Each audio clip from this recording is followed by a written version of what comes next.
Hi, I'm Jonathan M0JSX and welcome to my car, where today we're going to have a look at the ATAS antenna, the ATAS-120A, in conjunction with an FT857, and we're going to just go briefly through how to set it up and how to get on air with HF mobile from the comfort of your vehicle.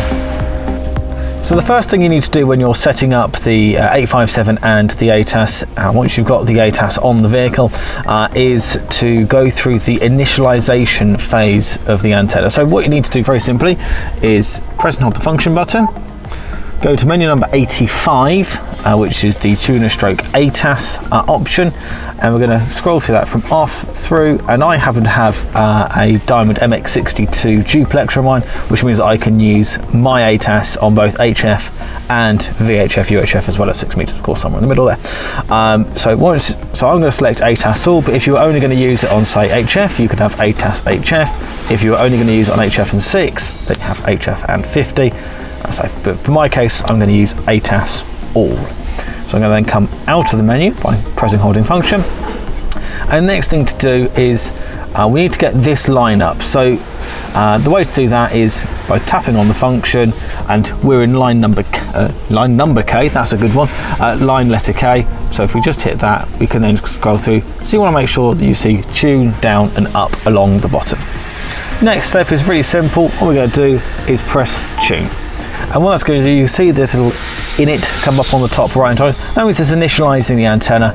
The radio is talking with the antenna right now, just so they both know where they're tuned for the moment. At the moment, my ATAS is all the way down, so that information is going to be going back into the radio, so it knows how to. This is a little bit of a long process. It does take a few minutes to do this, but once it's done, it's all good. So now the ATAS is initialized, I've started my car as well, because sometimes you find that the antenna doesn't want to go up if there's not enough volts in the battery. So it's always just a good thing to have the engine running while you're making the antenna go up or down, just so there's enough volts being fed to the radio and ultimately the antenna. So now we've got it initialized, all we're going to do is hit tune.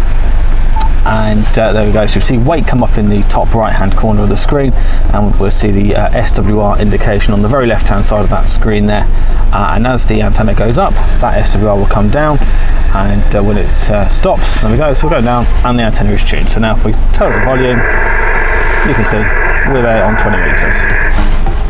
So yeah, that's how to set up the 857 with the ATAS 120, a very quick video there. Just a couple of pointers. First one is never tune the antenna whilst you're in motion. What that will do is inside the ATAS there's a circular rod or a threaded rod, and by going along as you're bouncing along the road, that will strip the threads as it turns round. And the second one is if it's okay to use your antenna in the rain, that's absolutely fine, but when you get home, make sure to properly dry the antenna off. Maybe leave it inside overnight just to dry out an extra radiator, maybe just so it dries out and you've not got water left inside the antenna, because that's how ATASes generally go wrong. Any other questions you have, feel free to email me or Gary. I'm sure one of us can help, and of course you can see the antenna online at hamradio.co.uk. Till next time, bye bye.